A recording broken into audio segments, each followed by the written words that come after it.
as a central aspect in the whole front of progressive struggle, constantly lectured each other, pounded away, that that world peace required struggles against colonialism and neocolonialism, and struggles against neocolonialism required a battle against racism.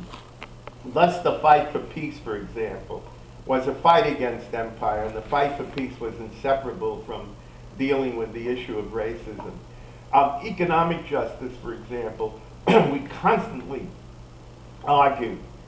First of all, the concept, we had no concept of white privilege in those days. Maybe we were wrong, but we just didn't see it that way.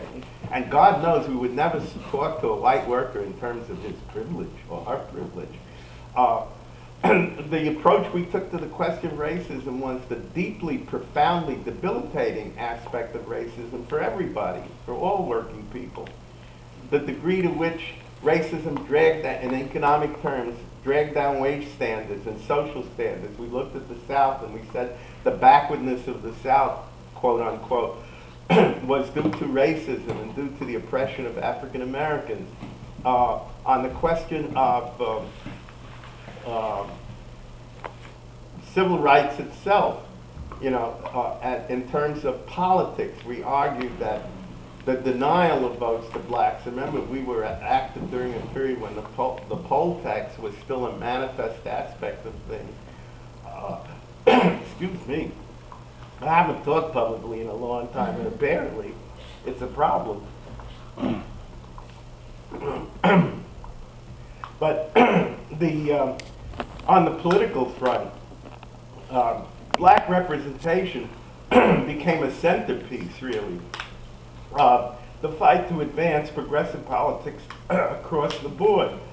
Better take another swig of water. Okay, where are I now? Yeah. Take a breath. So what was so important in this approach was that the sense of interconnection, you know, gave from our point of view, gave a certain kind of depth and coherence to the struggle for racial justice that avoided sentimentality, that avoided liberalism, that avoided this Myrdal, you know, the Gunnar Myrdal concept that the problem is we're a nation that wants to do the right thing. We have a Christian sentiment, but we're mired in the muck of racial injustice and we can't get out of it. This was not the approach. It was not an affair of the heart for us. It was an affair of peace. It was an affair of justice for all. It was an affair of global anti-colonialism and the like. So that was the driving force, and that's what made it so, you know, incredibly important to us. One final caveat before I want to move on. Go on. Get on to the slides. I don't argue, and I certainly would not argue at the Du Bois Institute, that the left constituted the totality of the struggle for racial justice or any other areas of political struggle. The racial justice movement, especially as it emerged in the 1940s, was a movement rooted at various ideological levels. It was a movement that involved churches, civic organizations, advocacy groups like the NAACP, which concentrated, of course, largely in the legal area. The left, however, was a vital part of this. And the left quite often, you know, taking the fight into the street, so to speak, would be engaged in things that other organizations were not willing or able to do for a variety of reasons, but at least, you know, in the silent corridors would say, yeah, that's okay, go out and do it, and this is part of the struggle. Listen, Gerald Horne, in his book on the Civil Rights Congress, which was the main black advocacy organization on the left during that period, said, look, you know, the left had and there's no question, we had our share of opportunists, of miscreants, of people whose motives were not the purest. But as a whole, I think the left during this period particularly played that role of doing things that others were neither unwilling or unable to do, and made a very important contribution in extremely difficult circumstances, where red baiting had a lethal force that was almost irresistible in many cases. And the tendency of people to try to clean their skirts, so to speak, of the left was a pretty powerful thing. Anyway, let's get on then with the slideshow. What is this all about, you may ask? Well, the answer is, that is my class at PS 35 in Bedford-Stuyvesant in Brooklyn, graduating class at junior high in June of 1946. I'll let you all figure out where I am. I got to say something about PS 35 because that's important to get some kind of grasp of the tenor and the substance of this whole period. Are you the second row, third from the right? Pardon me? Are you the second row, third from the right? I'm in the second row from the bottom. I'm the third one over. Yeah, that's me with the big wide necktie. You can use the point. Anyway. Oh wait, here, I could use this.